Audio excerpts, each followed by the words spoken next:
नमस्कार मित्रों, मैं सुनील कुमार जैन आप सभी का अपनी विजेता हिंदू नामक इस श्रृंखला में स्वागत करता हूं। मैं आपको सनातन धर्म यानी हिंदू गौरवपूर्ण इतिहास की जानकारी दूंगा। इस भाग में मैं आपको यह बताऊंगा कि एशिया महाद्वीप के वर्तमान देश अफगानिस्तान में कभी सनातन धर्म को मानने वाले थे और अफगानिस्तान में भी था हिंदू धर्म। हम वर्तमान वैज्ञानिक प्रमाणों के आधार पर यह मान सकते हैं कि महाभारत काल आज से 5150 वर्ष पूर्व हुआ था।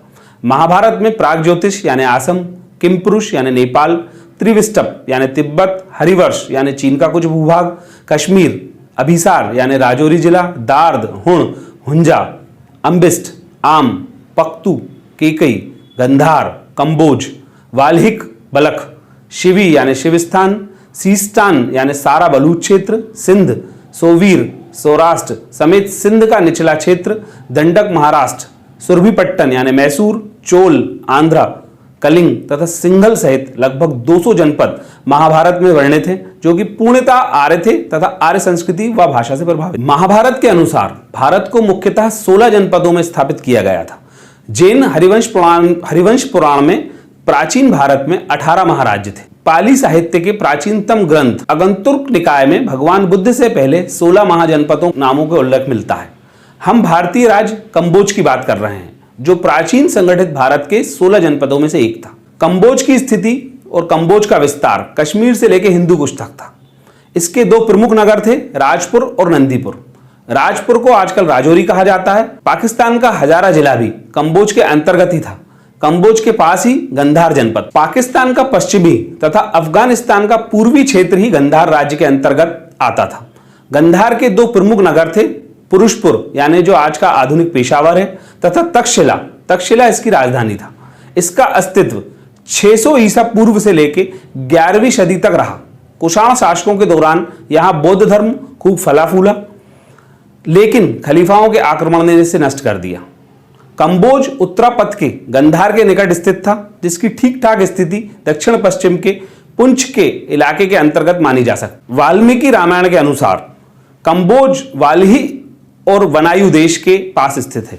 आधुनिक मान्यता के अनुसार कश्मीर के राजौरी से तजाकिस्तान तक का क्षेत्र कंबोज था, जिसे आज का पामीर का पठार और बंदा बख्शा भी कहते हैं। बंदा बख्शा अफगानिस्तान में हिंदू कुश पर्वत का निकटवर्ती प्रदेश है और पामीर का पठार हिंदू कुश और हिमालय की पहाड़ियों के बीच का स्थान। कनिंघम ने अपने सुप्रसिद्ध ग्रंथ एंशिएंट जियोग्राफी ऑफ इंडिया में राजपुर का अभिज्ञान दक्षिण पश्चिम कश्मीर के राजौरी नामक नगर, जिला पुंछ और कश्मीर के साथ किया है। यहां नंदीग्राम नामक एक और प्रसिद्ध नगर था।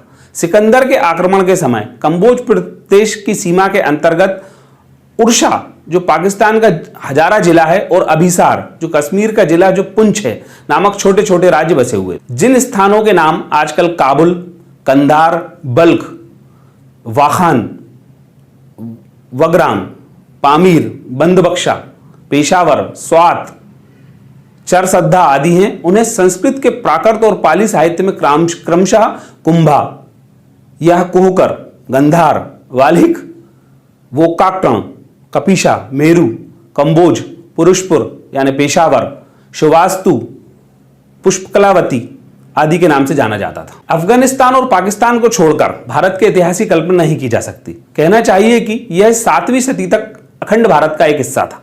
अफगान पहले एक हिंदू राष्ट्र था, बाद में यह बौद्ध राष्ट्र बना और अब वह एक इस्लामिक राष्ट्र है। 26 मई 1739 को दिल्ली के बादशाह मोहम्मद शाह अकबर ने ईरान के नादिर शाह से संधि कर उपगण स्थान यानी अफगानिस्तान उसे सौंप दिया था। 17वीं शताब्दी तक अफगानिस्तान नाम का कोई राष्ट्र नहीं था। अफगानिस्तान नाम का विशेष प्रचलन अहमद शाह दुर्रानी के शासनकाल यानी 1747 से 1773 में ही हुआ।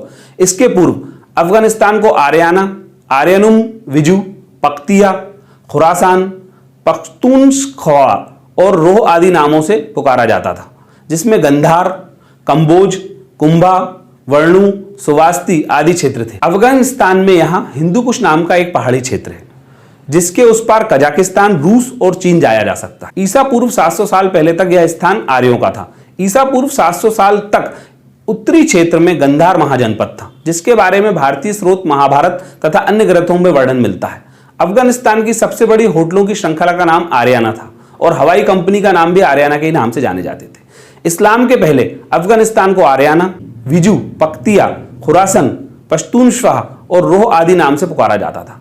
पारसी मत के प्रवर्तक जरदुश्त द्वारा रचित ग्रंथ जिंदावेस्ता में इस भूखंड को एरिन वेजू यानी आर्यानुम विजरो कहा गया है। आज भी अफगानिस्तान के गांवों में बच्चों के नाम आपको कनिष्ठ, आर्यन, वेद आदि मिलेंगे।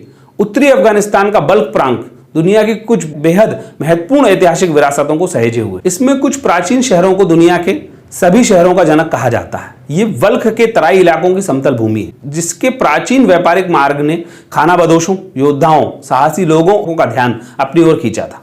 इन लोगों ने अपने पीछे यहाँ ऐसे रहस्यों को छोड़ा जिसे पुरातत्वविदों ने खोजना शुरू ही किया है। कुछ वर्ष पहले ही अफगानिस्तान में 5000 साल पुराना एक विमान मिला है। इस विमान के महाभारत कालीन होने के अनुमान है।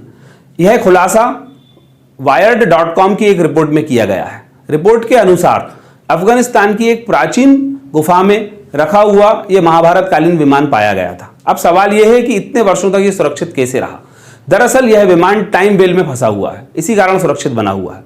Time well electromagnetic shock wave से सुरक्षित क्षेत्र होता है और इस कारण इस विमान के पास जाने की चेष्टा करने वाला कोई भी व्यक्ति इसके प्रभाव के कारण गायब और अदृश्य हो जाता है। कहा जा रहा है कि यह विमान महाभारत काल का है और इसके आकार प्रकार का विवरण महाभारत और अन्य प्राचीन ग्रंथों में किया गया है। इस कारण से इसे गुफा से निकालने की कोशिश करने वाले कई अमेरिकी सील कमांडो गायब हो गए हैं या फिर मारे गए हैं। करीब 3500 साल पहले एकेश्वरवादी धर्म की स्थापना करने वाले दार्शनिक जोरास्टर यहीं रहते थे। 13वीं शताब्दी के महान कवि रूमी का जन्म भी अफगानिस्तान में हुआ था। धृतराष्ट्र की पत्नी गांधारी, महान संस्कृत व्याकरणाचार्य पर्णी और गुरु गोरखनाथ अफगानिस्तान के ही पठान जाति के बाशिंदे थे। पठान पख्तून होते हैं। पठान को पहले पख्ता कहा जाता था। ऋग्वेद के चौथे खंड के 44वें श्लोक में भी पख्तूनों का वर्णन पख्तायक न पख्तयाकय नाम से मिलता है। इस तरह तीसरे खंड के 91वें श्लोक में अफरीदी कबीलों का जिक्र अपारयत्रक नाम से आता है। दरअसल अंग्रेजी शासन में पिंडारियों के रूप में जो अंग्रेजों से लड़े थे वह विशेषकर पठान जाति के और जाट ही। पठान जाट समुदाय का ही एक वर्ग है। कुछ लोग इसे इजराइलियों का वंशज मानते हैं। अफगानिस्तान में पहले आर्यों के कबीले आबाद थे और वे सभी वैदिक धर्म का पालन करते थे। फिर बौद्ध धर्म के प्रचार के बाद यह स्थान बौद्धों का गढ़ बन गया। यहाँ के सभी लोग ध्यान और रहस्य की खोज में लग गए। इस्लाम के आगमन के बाद यहाँ एक नई क्रांति की शुरुआत हुई। बुद्ध के शांति के मार्ग को छोड़कर ये लोग क्रांति के मार्ग पर चल पड़े। शीत युद्ध के दौरान अफगानिस्तान को तहस नहस कर दिया गया है। यहाँ की संस्कृति और प्राचीन धर्म के चिन्ह मिटा दिए गए हैं। 17वीं शताब्दी तक दुनिया में अफगानिस्तान नाम का कोई देश नहीं था, अर्थात आज 300 वर्ष पूर्व तक अफगानिस्तान नाम से कोई राष्ट्र नहीं था। 6वीं शताब्दी तक यह एक हिंदू और बौद्ध बहुल क्षेत्र था। यहाँ के अलग अलग क्षेत्रों में हिंदू राजा राज्य करते थे। उनकी जाति कुछ भी रही हो, लेकिन वे सभी आर्य थे। वे तुर्क और पठान आर्यवंशी राजा थे। सिकंदर का आक्रमण 328 ईसा पूर्व में उस समय हुआ था जब यहाँ प्रायः फारस के हकमानी शाह का शासन था। उसके बाद के ग्रेंको बैक्ट्रियन शासन में बौद्ध धर्म लोकप्रिय हुआ। ईरान के पर्शियन तथा भारतीय शर्कों के बीच बंटने के बाद अफगानिस्तान के आज के भूभाग पर सासानी शासन आया। फारस पर इस्लामी फतह का समय कई साम्राज्यों का रहा। पहले बगदाद स्थित अब्बासी खिलाफत, फिर खोरासान में केंद्रित खामानी साम्राज्य और उसके बाद गजनी का शासन। गजनी पर गोर के फारसी शासकों ने जब आधिपत्य जमा लिया तो यहां गोरी साम्राज्य का अंग बन गया। मध्यकाल में कई अफगान शासकों ने दिल्ली की सत्ता पर अधिकार किया या उसमें करने का प्रयत्न किया, जिसमें लोधी वंश प्रमुख है। इसके अलावा भी कई मुस्लिम आक्रमणकारियों ने अफगान शाहों की मदद से हिंदुस्तान पर आक्रमण किया, जिसमें बाबर, नादिर शाह, अहमद शाह अब्दाली शामिल है। अफगानिस्तान के कुछ क्षेत्र दिल्ली सल्तनत के ही अंग थे। अहमद शाह अब्दाली ने पहली बार अफगानिस्तान पर एकाधिपत्य कायम किया। वे अफगान यानी पश्तून था। ब्रिटिश इंडिया के साथ हुए कई संघर्षों के बाद अंग्रेजों ने ब्रिटिश भारत और अफगानिस्तान के बीच सीमा 19वीं सदी में तय की थी। 1933 से लेकर 1973 तक अफगानिस्तान पर जाहिर शाह का शासन रहा, जो शांतिपूर्ण रहा। इसके बाद कम्युनिस्ट शासन और सोवियत आक्रमण हुए।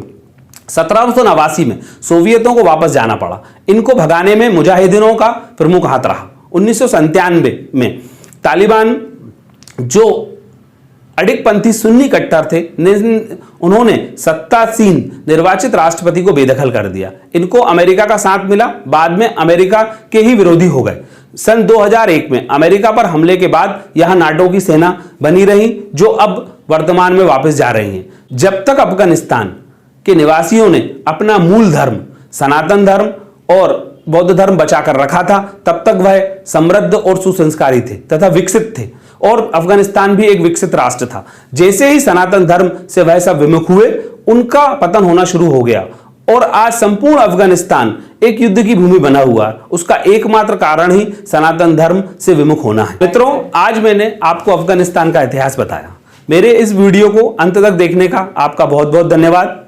यदि आप इसी प्रकार की और रोचक जानकारी जानना चाहते हैं तो मेरे चैनल को सब्सक्राइब करें, लाइक करें और आगामी वीडियो के लिए बेल बटन दबाएं। धन्यवाद। जय श्री राम।